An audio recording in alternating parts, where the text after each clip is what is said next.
Le journal d'information présenté par Steve Nadjar. Bonjour Steve. Bonjour Raphaël, bienvenue à tous. Je suis ravi de vous retrouver pour cette demi-heure d'informations à suivre sur notre application et en vidéo sur Facebook Live. 3 titres à la une de ce lundi 20 juillet. Revirement en Israël dans la lutte contre le coronavirus. Les piscines, les écoles et les restaurants resteront finalement ouverts. Une décision qui intervient alors que les chiffres des contaminations sont en baisse pour la première fois depuis 2 semaines. On en parle dès le début de cette édition. Benjamin Netanyahou cède sur le programme Un chèque pour tous. Les plus nécessiteux bénéficieront d'une aide particulière à la demande des ministres Carol Lavan du gouvernement. La crise économique a été au cœur d'une spectaculaire passe d'armes tout à l'heure entre le ministre des Finances Israël Katz et le chef de la coalition Miki Zohar. Vous l'écouterez dans ce journal. Et puis en France, sortez couverts. L'obligation du port du masque obligatoire dans les lieux publics clos est entrée en vigueur ce matin. Le ministre de la Santé Olivier Véran en a précisé les modalités. Voilà pour les titres. Mon invité cet après-midi, le journaliste israélien indépendant Jacques Benilouche. Radio J. Sous la pression du public et des secteurs concernés, le gouvernement israélien a donc décidé aujourd'hui de faire marche arrière. La semaine dernière, le cabinet de Benjamin Netanyahou avait annoncé la fermeture des restaurants, sauf pour le service livraison, des piscines, des plages et des salles de sport. Une catastrophe économique pour des milliers d'entrepreneurs et d'employés. Ce midi, pourtant, le chef de la coalition Miki Zohar a indiqué un changement de cap. Tous ces lieux pourront finalement rester ouverts dans le respect, évidemment, des gestes barrières. Les Israéliens pourront ainsi, par exemple, continuer à déjeuner au soleil à condition que ces repas aient lieu en terrasse. Les écoles et les camps de vacances continueront également à accueillir des enfants au moins jusqu'à jeudi. Seul le sort des salles de sport reste encore incertain au moment où je vous parle. Des décisions saluées par la présidente du comité Corona, la Knesset, la députée Yifat Shecha Biton, qui avait tenu tête la semaine dernière au gouvernement, estimant que certaines décisions ne reposaient pas sur des considérations épidémiologiques incontestables. Shecha Biton encensé ce midi par le chef de l'opposition Yair Lapid. Des décisions qui interviennent alors qu'une possible éclaircie se dessine dans le ciel noir de l'épidémie. Pas d'euphorie évidemment, mais un constat. Pour la première fois depuis 2 semaines, le nombre de contaminations est en dessous de la barre des 1000.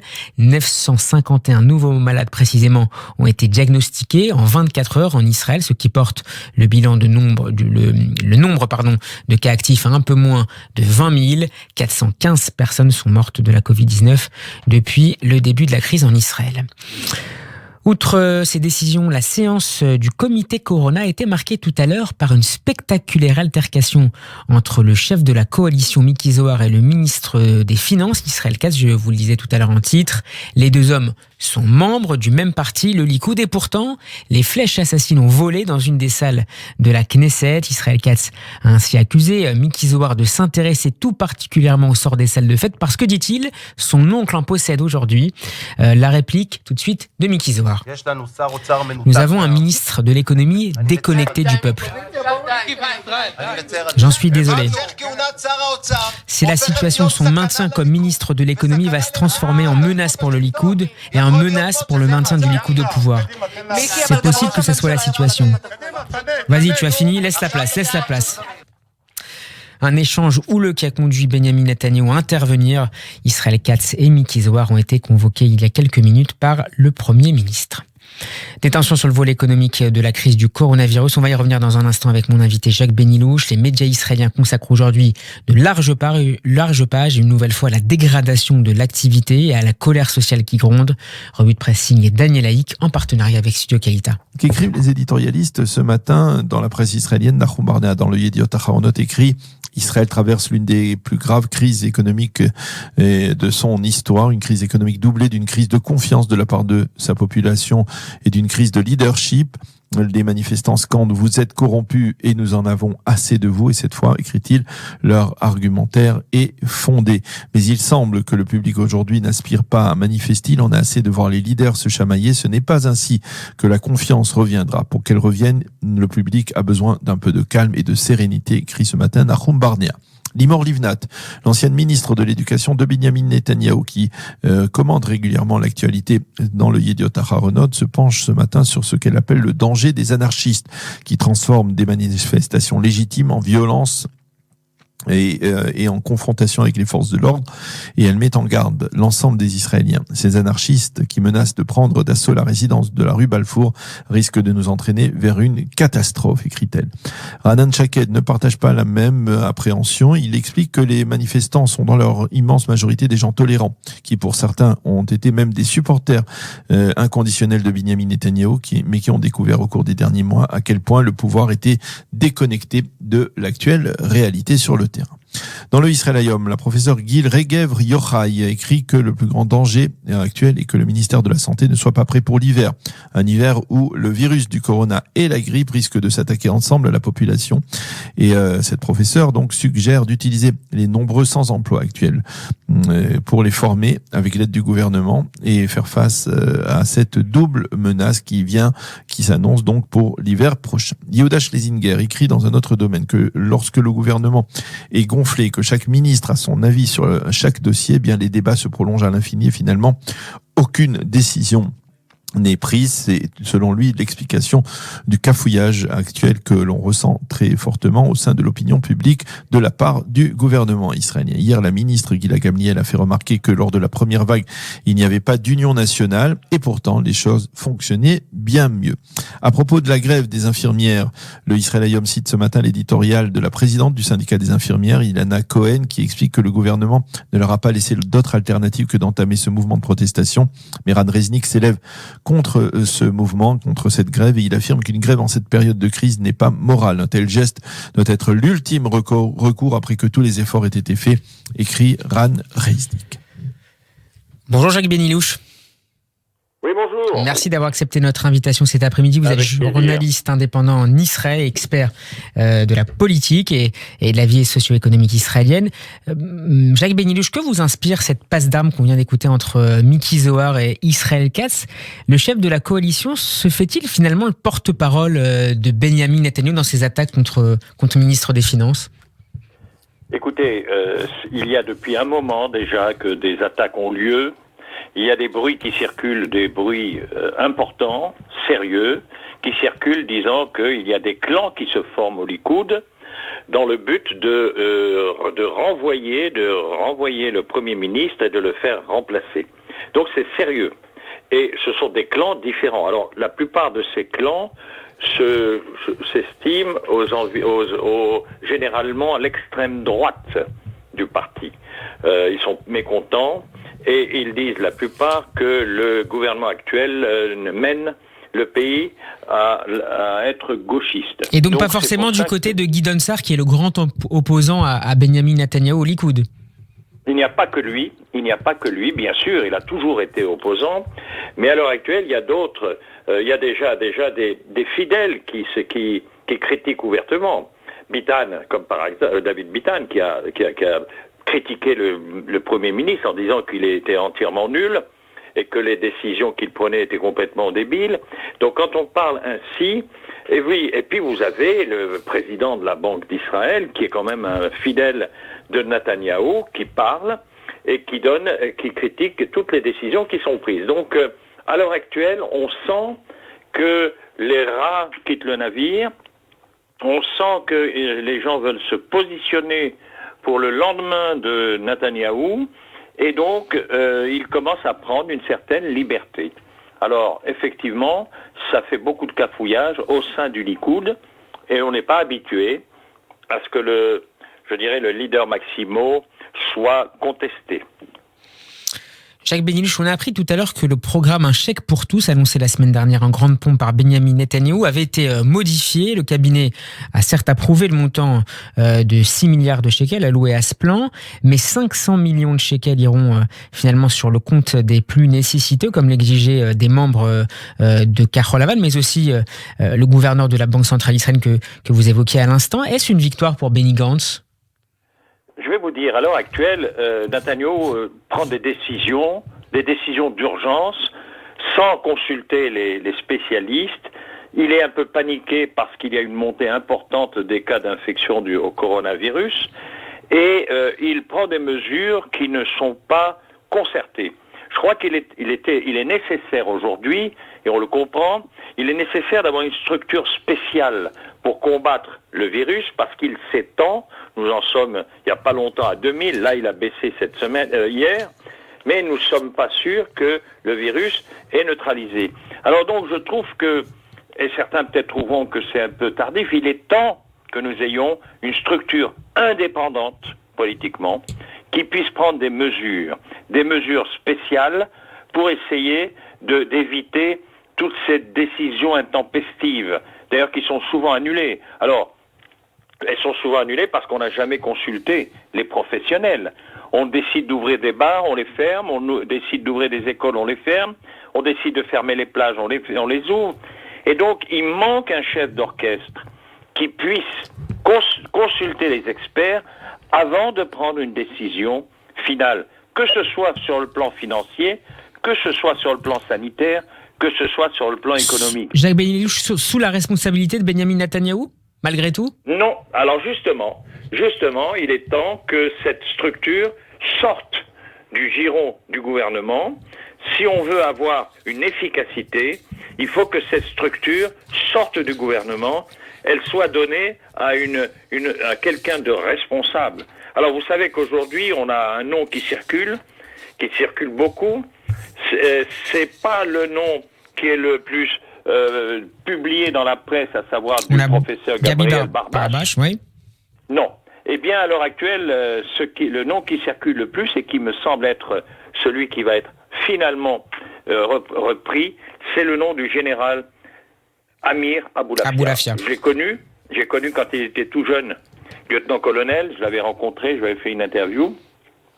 Aujourd'hui, il est général de division et il a géré à l'état-major la direction de la planification. Alors, effectivement, c'est un combattant, mais il a fait sa carrière, tout au long de sa carrière, au sein de l'armée. Alors, il a une expérience, surtout dans son dernier poste, qui était la direction de la planification. Il sait comment gérer toutes les questions d'achat, de vente et de planification. Et donc, moi, je pense qu'il a plus de chances que d'autres. Alors, effectivement, il a un seul inconvénient. Ce n'est pas un homme politique. Il n'a pas d'expérience politique. Mais ça peut être néanmoins un avantage pour Benyamin Netanyahou qui s'inquiète parfois de la mise en avant ou de la mise en lumière d'un profil. C'est pour ça que Benyamin Netanyahou pousse un petit peu Barbache, qui lui n'a pas manqué de le critiquer, les mesures qu'il a considérées comme inadéquates. Et donc, avoir un homme politique qui risque de lui faire de l'ombre est un problème. Alors que Aboulafia, qui est un bon militaire, reste très discret. À l'heure actuelle, on n'a entendu aucune de ses déclarations. C'est parce que je le connais personnellement que je peux vous donner quelques petits tuyaux. Rien n'a transpiré de sa part. Il veut bien le poste, mais il ne veut pas être à la marionnette du gouvernement. Jacques Benelouche, un troisième nom a été avancé ces dernières heures, notamment par la chaîne N12. On évoque désormais le nom du chef du Mossad, Yossi Cohen, qui est, on le sait, très proche de Benyamin Netanyahou. Est-ce que vous y croyez, non ? Non, j'y crois pas beaucoup parce que Yossi Cohen est prévu pour être le futur ministre des Affaires étrangères lorsqu'il y aura la rotation, parce que c'est l'homme de Netanyahou et c'est l'homme qui sera certainement son remplaçant le temps venu. Donc ça m'étonnerait qu'il prenne ce genre de petite, entre guillemets, petite mission. Il aspire à de plus grands postes. Donc Netanyahou l'avait d'ailleurs présenté un jour comme l'un de ses deux possibles héritiers avec Ron Dermer, l'ambassadeur. J'ai fait un article il n'y a pas longtemps parce que c'est le ministre des Affaires étrangères bis. Il rentre dans tous les pays arabes. Il est reçu comme un grand ministre alors qu'il n'est pas ministre. Il connaît tous les gens, il parle leur langue, il parle parfaitement l'arabe, il parle parfaitement l'anglais. Il est bien reçu. C'est une personnalité qui est, à mon avis, digne d'être effectivement un jour à la tête de l'État, parce que c'est un gars qui a toujours été discret. Donc c'est pour ça que je ne crois pas à cette solution. Je suis certain que, vous savez, l'homme qui va décider, c'est quand même le ministre de la Santé, Edelstein, qui tient qui tient à montrer que lui est un ministre et qu'il prend ses décisions et qu'il est prêt à s'opposer à Netanyahou. Un dernier mot justement, Jacques Benyelouch, sur le ministre de la Santé Yuli Edelstein que vous évoquez. La presse israélienne évoque certaines critiques ou réserves de Yuli Edelstein à propos de la nomination de ce futur projecteur. On dit qu'il aimerait quand même garder la main sur ce futur responsable de la réponse nationale au coronavirus, en évitant d'être, si vous me permettez l'expression, squeezé par... Non, je pense pas, au contraire. Comme c'est pas un homme politique, Aboulafia fera l'affaire. Il y a une phrase qui est très importante. Je veux vous dire de la manière la plus simple et la plus claire. Je suis responsable de cet événement, j'ai l'autorité et j'assume toute la responsabilité.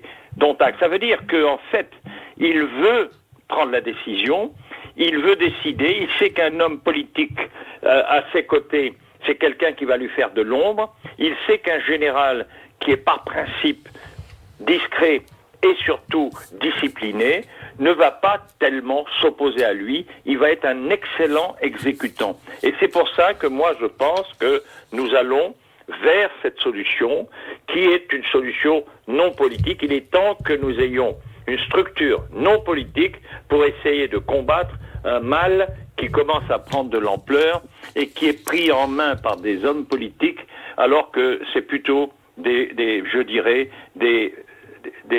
actes non politiques qu'on demande. Merci beaucoup Jacques Benyelouch d'avoir été mon invité cet après-midi. Merci. C'est toujours un grand plaisir de vous recevoir sur cette antenne. Je rappelle le titre de votre blog, très fourni et très riche, Temps et contre-temps. À très bientôt sur Radio J. À bientôt avec vous. Merci. 14h18, on marque une pause et on se retrouve dans un instant pour la suite de ce journal magazine. On parlera notamment de l'actualité en France. Vous êtes bien sur Radio J, à tout de suite. La suite du journal d'information présenté par Steve Nadjar. Et la suite, Raphaël, de l'actualité en Israël. Dans sa gestion de la crise sanitaire, l'État hébreu doit encore trouver le chaînon manquant. On vient d'en parler, un chef de projet Covid-19 qui pourrait centraliser et coordonner tous les moyens de lutte contre le coronavirus et ses conséquences. On a évoqué tout à l'heure le nom du professeur Gabi Barabash ou encore celui du lieutenant Aboulafia, correspondance à Jérusalem de Pascal Zenschein.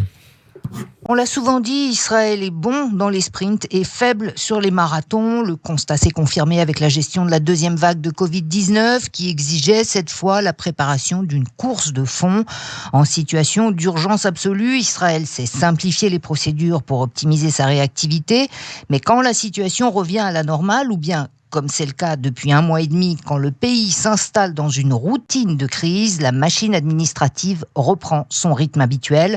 Et c'est bien le problème, Israël n'a pas de position intermédiaire sur son programme. Son mode de gouvernance reste encore très influencé par l'administration socialiste des premières années de l'État, une administration lourde, compartimentée et très hiérarchisée, où il est quasiment impossible de raccourcir le processus de décision et où l'information ne circule pas non plus de manière fluide d'un département à l'autre. Chaque organisme public a son propre mode de fonctionnement qui n'est pas nécessairement coordonné avec les autres, même quand leurs activités sont complémentaires. Dans cette constellation, 2 institutions pourraient toutefois servir de référence, le Pikoud HaOref, commandement de la défense civile de Tsahal, et les collectivités locales. En Israël, les pouvoirs locaux partagent l'information horizontalement entre elles et verticalement vers le ministère de l'Intérieur. Quant au Pikoud HaOref, il a été conçu après la première guerre du Golfe pour donner une réponse nationale à la population civile en cas d'attaque majeure ou de catastrophe naturelle. En Israël, chaque institution tient à ses pouvoirs et à ses prérogatives et n'y renonce pas facilement, ou en tout cas pas longtemps.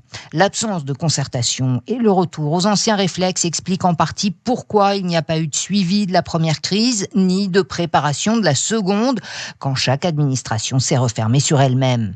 C'est pour cette raison que tous les experts consultés par le gouvernement ont recommandé la création d'un poste de directeur de projet, coordinateur, qui serait chargé de centraliser toutes les informations médicales, économiques, sociales, fiscales et autres sur tous les aspects de la crise sanitaire provenant de toutes les administrations et institutions du pays et de prendre toutes les décisions nécessaires à sa mission. Ce chef de projet sera le plus haut maillon de la chaîne de décision, juste en dessous du chef du gouvernement et du cabinet restreint, à qui il devra rendre des comptes. Étant donné la complexité de la crise et la nature complexe du système administratif israélien, c'est la seule formule qui puisse effectivement surmonter les obstacles structurels. Une seule personne habilitée à assurer en quelque sorte une micro-gestion de la crise, une seule personne qui présente au gouvernement les analyses et les projections validées en amont et qui permettent à l'exécutif de fixer un cap politique clair que ce directeur de projet aura ensuite la mission et le pouvoir de mettre en œuvre. Ce système donnera plus de transparence, mais aussi plus de lisibilité pour les élus comme pour les citoyens israéliens. Les premiers y gagneront en vision à long terme et les seconds en confiance dans leurs institutions. Pascal Zunstein. Et ce matin, l'ancien ambassadeur d'Israël en France, Avi Pazner, était au micro de Serge Dagenberg. Il est revenu notamment sur la fronde sociale dans le pays, notamment au sein de l'électorat Likoud. On l'écoute. C'est pas seulement au Likoud, Serge Dagenberg. C'est en Israël. C'est en Israël où le problème est que on n'est pas satisfait de la manière dans laquelle le gouvernement a agi sur le problème du corona. Si vous vous rappelez, il y a seulement 2 mois, Israël était un exemple pour le monde entier. Comment on pouvait, avec fermeté et sensibilité, comment on pouvait arrêter, endiguer l'épidémie du corona. Tout le monde, de l'Amérique à la Chine et de la France à la Russie, tout le monde téléphonait à Netanyahou pour demander quel est votre secret, comment avez-vous fait. Mais malheureusement, la situation aujourd'hui est complètement différente, car nous avons fait une erreur en ouvrant prématurément. Peut-être qu'étions-nous trop sûrs de nous-mêmes, et nous avons ouvert prématurément, et aujourd'hui, nous sommes dans une situation déplorable. L'actualité en France maintenant, l'obligation du port du masque dans les lieux publics clos est entrée en vigueur ce matin. Une amende de 135 € sera délivrée désormais aux contrevenants. Le ministre de la Santé, Olivier Véran, est revenu tout à l'heure chez nos confrères de France Info sur la situation épidémique dans le pays. On l'écoute. Nous avons heureusement une idée précise par territoire. Les directeurs généraux des ARS, l'assurance maladie savent combien de diagnostics sont faits, combien de patients combien de sont clusters tracés. actifs en France aujourd'hui? Combien de clusters actifs en France? Je dirais, il y a plusieurs centaines, entre 400 et 500 clusters. Je pourrais vous sortir les chiffres détaillés. Ils sont publics d'ailleurs sur le site de Santé publique France. Olivier Véran sur France Info. De son côté, le président du conseil scientifique se montre assez rassurant. Il n'y a pas encore de deuxième vague en France, assure Jean-François Delfraissy. Il était tout à l'heure au micro d'RTL. La réponse est non. Il faut bien distinguer de périodes qui peuvent se produire. D'une part, une série d'agressions du virus, si je puis dire, qui continue à circuler durant l'été, et on va y revenir. Et deuxièmement, ce qui est l'automne, ce qui est différent, ce virus a de fortes chances de revenir de l'hémisphère sud, c'est donc un mécanisme différent. L'été, c'est nous. L'été, c'est vous, c'est moi. C'est-à-dire, c'est notre responsabilité. Aux États-Unis, la présidentielle aura lieu, vous le savez, en novembre prochain, et un peu moins de 4 mois du scrutin, l'inquiétude grimpe dans le camp Trump sur fond de coronavirus. Hier, c'est l'ancienne ambassadrice des États-Unis à l'ONU qui est sortie du bois. Si Joe Biden l'emporte, tous les progrès réalisés au sujet d'Israël disparaîtront, a assuré Nikki Haley devant la coalition juive américaine. Avant de nous quitter, un mot du temps avec Alexandra Sénigou. Bonjour Alexandra. Bonjour Steve. Quelles sont les températures aujourd'hui ? Alors aujourd'hui en Ile-de-France, de belles éclaircies avec 27 degrés cet après-midi à Paris. Au programme de ce lundi, ciel dégagé et température estivale. Une magnifique journée du côté de Strasbourg avec 32 degrés. Ciel bleu également dans la vallée du Rhône avec 35 degrés à Lyon. Un peu plus de fraîcheur sur la côte normande avec 22 degrés cet après-midi à Deauville. Grand soleil à Bordeaux avec 33 degrés. Sur le bassin méditerranéen, temps parfait pour la plage avec 28 degrés à Cannes, 29 à Nice et à Marseille. Alors du soleil, Alexandra, un peu partout en France. J'imagine que ça peut préparer en Israël ? Exactement, Steve. En Israël, pas un nuage à l'horizon. Il fait beau et surtout chaud, avec 31 degrés à Jérusalem et Tel Aviv cet après-midi. De la chaleur également avec 31 degrés à Netanya. Il fera 35 degrés du côté de Beersheva. Et tenez-vous bien, Steve, 42 degrés à Eilat. Sortez couverts et buvez donc beaucoup. Merci Alexandra. Voilà, c'est la fin de cette édition. Merci de l'avoir suivi. L'information reviendra à 15h avec le flash que j'aurai le plaisir de vous présenter. Bon après-midi à l'écoute des programmes de Radio J. Portez-vous bien.